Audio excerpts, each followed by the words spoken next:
Welcome to the STEM Pathways with Rohan Sharma podcast, where we dive into the exciting world of science, technology, engineering, and math. In each episode, we share exciting stories, groundbreaking research, and inspiring interviews with experts and enthusiasts who are pushing the boundaries of innovation. Whether you're a student, a professional, or just curious about how the world works, join us as we explore the endless possibilities of STEM. Let's get started. Today, I'll be interviewing Dhruva Bhat, who holds a bachelor's in economics from Harvard and a PhD in international development from Oxford. How are you doing today? Hey Rohan, doing well, and I'm a little nervous from that introduction. I think if you expanded STEM to include STEAM, I don't know if you've heard that acronym. I think it Yeah. might be a better fit, but I'm sure we'll dig into that more over the course of this conversation. Yeah.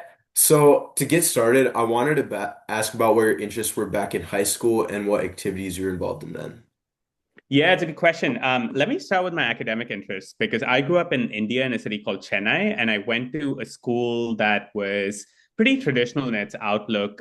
It was affiliated with the National Board of Education. The way it worked was after the 10th grade, you had to pick a stream, and a stream is basically a set of subjects. You couldn't pick and choose, like you couldn't do history and also physics and also I don't know, like math. You had to pick from a selection of pre-selected groups of topics, and the options were computer science. So that included your classes in math, English, physics, chemistry, and computer science.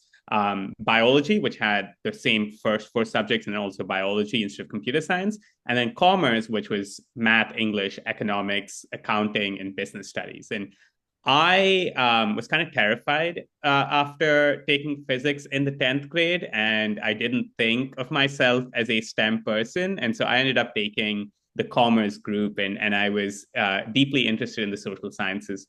I was curious about how the world worked, what caused different kinds of changes in the world, and how one could influence those changes. And I think a lot of that interest came from not necessarily the things I was doing academically, but things that I was doing in terms of extracurriculars. My two big extracurriculars through high school were debate. So I debated first for my high school team and then for the Indian national team for several years. I was on the national team for 3 years. And I think that was a crash course in learning how to think about the world and big issues. And I think that naturally made me gravitate towards the social sciences. I also very nerdily and randomly spent a lot of time outside of school learning German. My school didn't offer foreign languages. The only languages other than English that offered were Indian languages. So I did that at school. But when I was 13, my neighbor who ran a German language center in Chennai said that they were doing a course for teenagers for the first time and asked if I wanted to sign up. And I said, sure, why not? And I did it. And it was some of the most fun that I'd ever had. And so I continued learning German through high school, got to go to a German language camp in Germany through that, and then also represented India at the International German Olympiad, where I won a bronze medal. So those were my two big extracurricular activities in high school. And then I was also in student government. So I was head boy, or what we call a school pupil leader, which is such a British term. So those were my big extracurricular activities. And I wrote my college essay about debate and ended up going to Harvard to study economics, as you said in the introduction. Yeah. So, what was your experience like at Harvard? It was incredible. I think it was a life changing experience. I didn't come from a school where very many students went to universities outside of India for undergrad. I couldn't have gone to Harvard if I hadn't gotten full financial aid, and I didn't even really allow myself to celebrate until I had gotten the financial aid letter. And so once I knew that I was able to go, I was super excited, a little nervous. I'd never been to America before, but I had an amazing time. I really felt like I found communities that meant a lot to me. I was part of the debate club there as well. I loved my freshman year roommates. I found a group of people in economics that I took a lot of advanced classes with as well. And I think the cool thing about Harvard was you could go into university thinking you were good at something, and the best people in the world at that activity were there as well. So you could go in thinking you were good at playing the violin, and there was someone who played at Carnegie Hall, or I went in thinking I was good at debate, and the two top ranked speakers in the world were in my class at Harvard. I was ranked like 50th or something. And so it was a really incredible community to be a part of. And it pushed you to dream bigger for yourself and do more. And interestingly, even though I had counted myself out as a STEM student in high school, I found myself becoming more and more interested in STEM and specifically math and statistics in college. So at Harvard, uh, all economics concentrators, so we call it a concentration rather than a major, all economics concentrators take the same large introductory economics class. It's called Ec 10. We have this textbook by this professor named Greg Mankiw, which is used all across the country and the world. And Greg Mankiw actually taught that class. So you take that class and you're learning, the basics of supply and demand. But then you can stream yourself out of the less mathematically rigorous classes pretty quickly. So at the intermediate level, your sophomore year, you can choose to take Ec 1010, which is intermediate economics, but taught in a less mathematically intensive way, or Ec 1011, which is basically taught at the equivalent of first year PhD level. And so I, for some reason, decided that I'd do Ec 1011, and I found myself really enjoying the math and statistics. I found that there was a beauty to thinking about the world in terms of data sets and using statistics to try and find causal relationships within that data, and to think carefully about how to use statistical methods, not just find correlations, but actually figure out, is X causing Y? And how can you get rid of all of the other variables that might be affecting that equation? And so I continued doing statistics through my junior year, and also taking these kind of more economics research based classes. And that convinced me that I wanted to do a PhD of some kind. And that's why I ended up applying to Oxford my senior year. And that's where I did my master's and PhD. So you were a Rhodes Scholar. How does this differ from the traditional route to doing a PhD? Yeah, so the Rhodes Scholarship is the world's oldest postgraduate scholarship, and it allows about 100 students each year from across the world to get to go to Oxford on a fully funded master's degree. The interesting thing about the Rhodes is because they're the oldest and therefore the most prestigious. So Bill Clinton was a Rhodes Scholar. Pete Buttigieg currently is a Rhodes Scholar. There's a huge number of people who were Rhodes Scholars who've gone on to accomplish incredible things. Their selection process actually happens really early. So I had to write my Rhodes Scholarship essays the summer before my senior year of college and apply. And then I had my interviews the fall of my senior year. So I actually had to fly back to India. You apply from the country that you're from. And so I applied from India, and I had to fly back over Thanksgiving to India for 3 days to do my final round interview in New Delhi. And you hear back by the end of November, and you've got to tell them if you're doing it or not. So this is before graduate school applications are in. It's before most other scholarship interviews are in. And the Rhodes is so cocky about this that most other scholarships, like the Marshall Scholarship, for example, which is another really prestigious scholarship that Americans can get to study in the UK for grad school, the Marshall announces both winners and then also runners up or reserves, on the assumption that if someone gets both the Marshall and the Rhodes, they're definitely going to do the Rhodes. And the Rhodes, on the other hand, is like, these are our winners. There's no reserves. If someone chooses not to do it, that's them being crazy. And so that's kind of the Rhodes process. It happens super early. And once you've gotten the Rhodes, while applying to the Rhodes, you also tell them which master's degree you plan to do at Oxford. But the thing that they don't tell you or don't advertise is you could then change your mind. So you could go through the process thinking you're going to do a master's degree in economics, and at the end of it, change your mind and choose to do a master's degree in English if you wanted. I stuck to my guns. I knew that I wanted to do a master's degree in development studies. So development studies is an interdisciplinary master's degree that studies developing countries and the process of economic development in those countries, and the kind of social, political, and cultural implications and the economic implications of that development. So that's the MPhil degree that I wanted to do, and that's what I ended up doing at Oxford at St. John's College. So how did Oxford compare to Harvard for you? It's a thorny question. So I feel like I got to Oxford and it was both an incredible and incredibly challenging experience.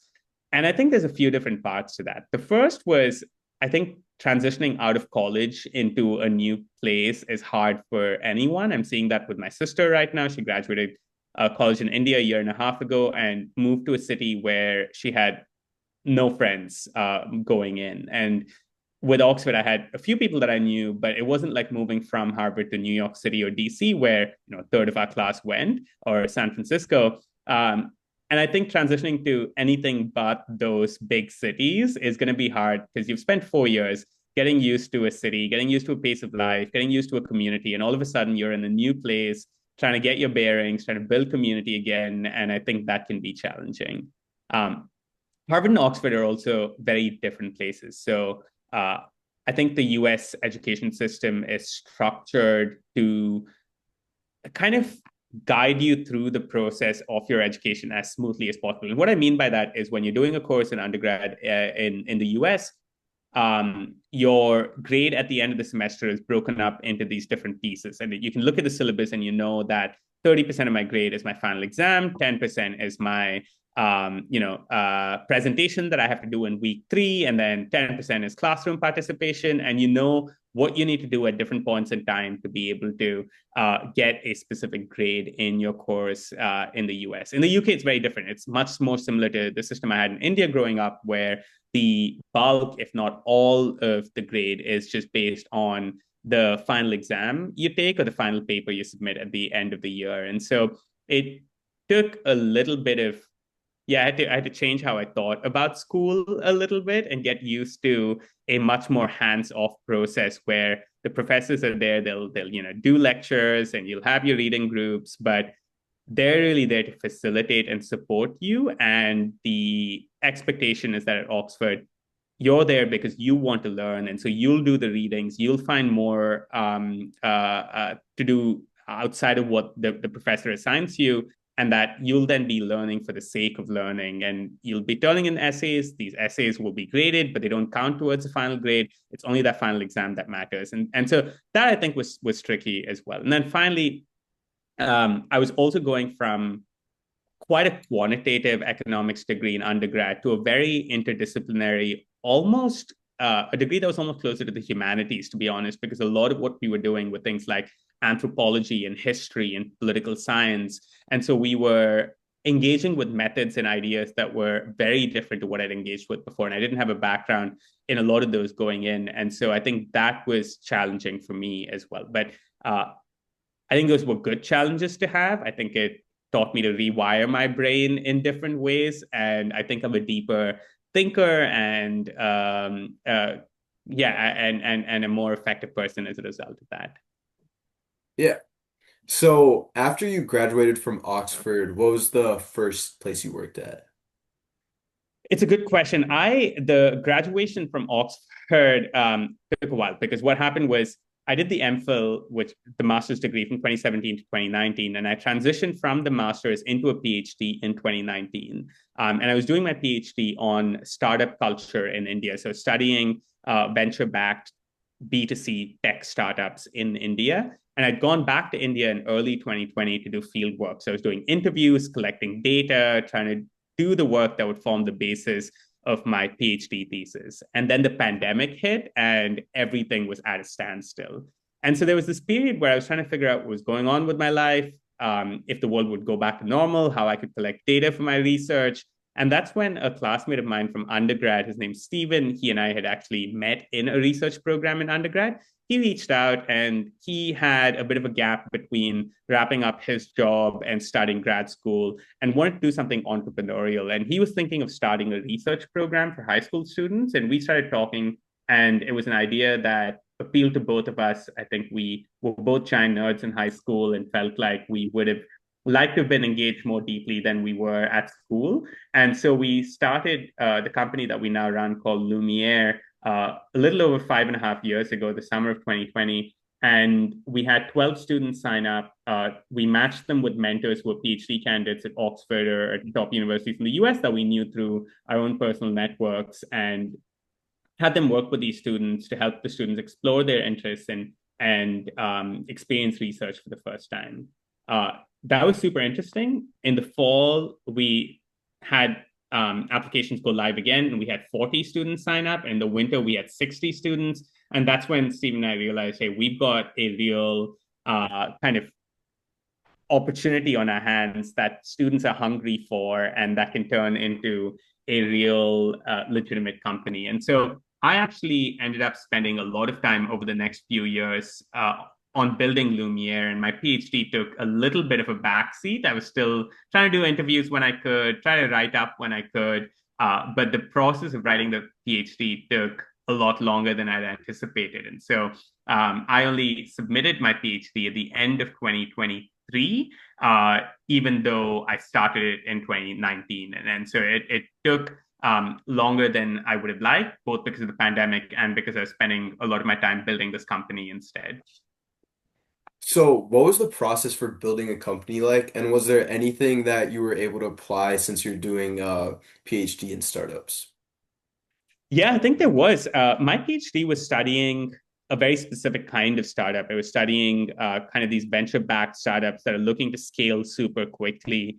And I think what I took away from that was that these organizations had real visions that they believed in and were built in a super agile, metrics oriented way that allowed them to achieve those goals quickly and effectively. And I think we took that into building Lumiere. The team is pretty non-hierarchical. We set quarterly goals, which are tightly quantitative, both around student experience and quality, as well as around growth, and even things like financial aid, for example, which I think a lot of companies treat as an afterthought. We set quantitative goals around how many students we wanted to have in financial aid and built that into our system and put resources behind it. And I think that's enabled us to build an organization that's grown quite a bit in the last 5 years.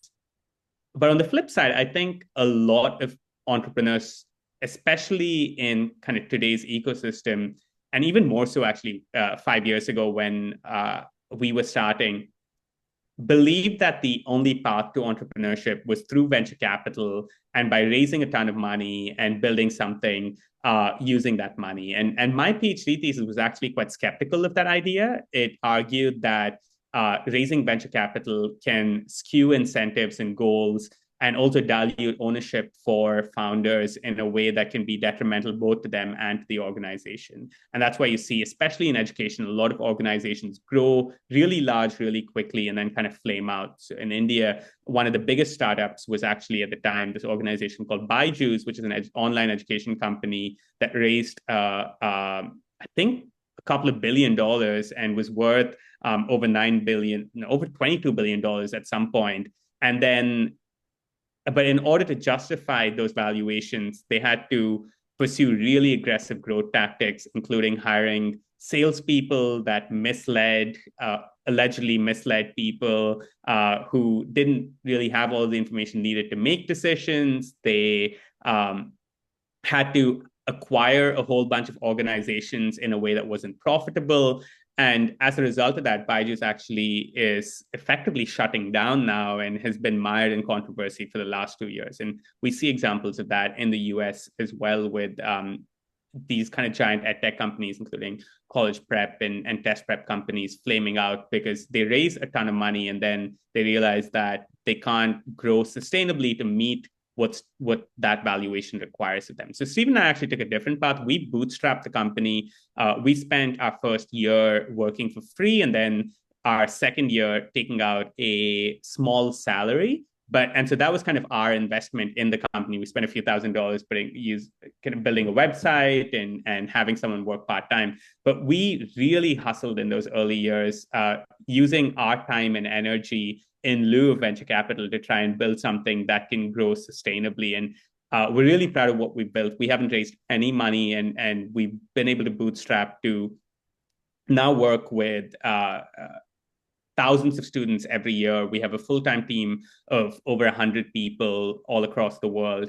And I think it presents a different model of entrepreneurship to what people see, which is less flashy because you don't raise rounds every 2 years and get all of the headlines, but you're doing real good work and you're building an organization that can sustainably run based on its own finances for a very, very long time. What are some success stories that you've seen students do with Lumiere?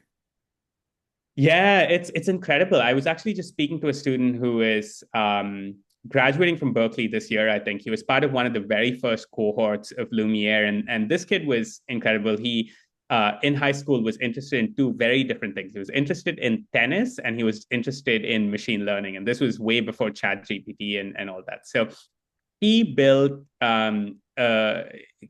we matched him with a mentor in statistics and data science, and he built a statistical model that used data from pro tennis matches to try and see how different factors like what type of court players played on, the left and right, whether a player was left and right-handed, to see what contributed to players' success. And he took that work and he published it in a high school journal, but he also reached out, being the entrepreneurial high school student that he was, he reached out to the Harvard Sports Analytics Collective, which is Harvard's undergraduate sports analysis club, and worked with them on writing up a few blog posts and got to do that. And then at Berkeley, he's continued on to become the president of Berkeley Sports Analytics Club. And while looking for jobs, is also thinking about potentially doing a startup of some kind in sports analysis. And so I think that's a really cool example of how a student had a set of interests that he was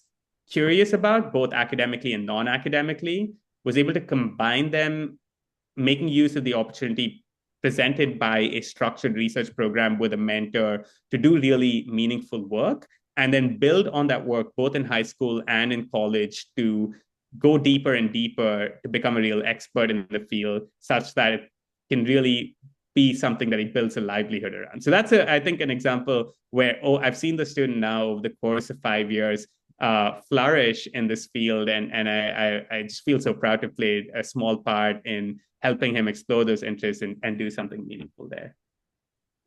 So, what's your goal with Lumiere going forward? Are you kind of gonna just do more of the same thing and try to slowly grow the company, or are there any big changes you're planning on making?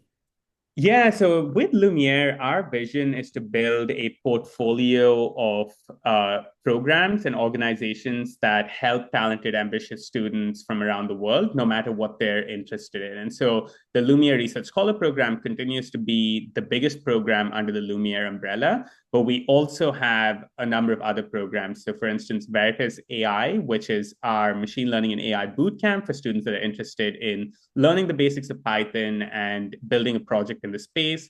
We run Ladder internships, which is a program for students that are looking for professional development opportunities and internship opportunities. Wall Street Guide, which is a program for students who are already in college and looking to break into competitive careers in finance or consulting. And as of this year, we're also going to be running in-person summer camps in places like Oxford, Cambridge, New York, and San Francisco for students who want to gain academic and career insights in person at some of the top universities in the world. And so the idea is that all of these are working towards a similar goal, which is that there are these really, really talented, aspiring students who are between the ages of about 13 to 22, 25, who feel limited by what they can access and get in their own local communities and are looking for something more. They're looking for expert mentors. They're looking for structured programs. They're looking for things that can help them learn more about themselves in the world and form the base on which they can build their careers in education. And that's kind of what we're trying to be with Lumiere, is this kind of portfolio of amazing in-person and online summer programs for students. Yeah. So, for my last question, I wanted to ask if you have one piece of advice for someone who's still in high school or early in college wanting to follow a similar career path as you. I look back and I think the thing that consistently stands out is the importance of being willing to put in the work.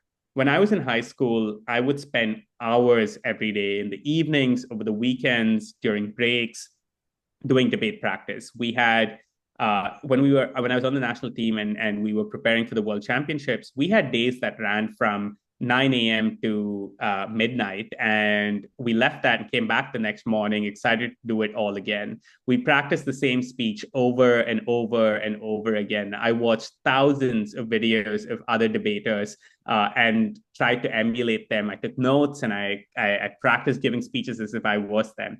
And I think that practice really helped me realize the importance of putting in the work. And it's something that I continue to do even with Lumiere. I sometimes look back on those first couple of years when Stephen and I really were doing everything. We would have full weeks where weekdays and weekends we had calls all day from morning to evening because we would be trying to build the program and speaking to our team internally. But we'd also be interviewing students who were interested in doing the program. We'd be interviewing mentors, PhD candidates who wanted to teach in the program. We'd be doing outreach to schools and counselors and trying to tell them about the program. And so it was just back to back to back to back.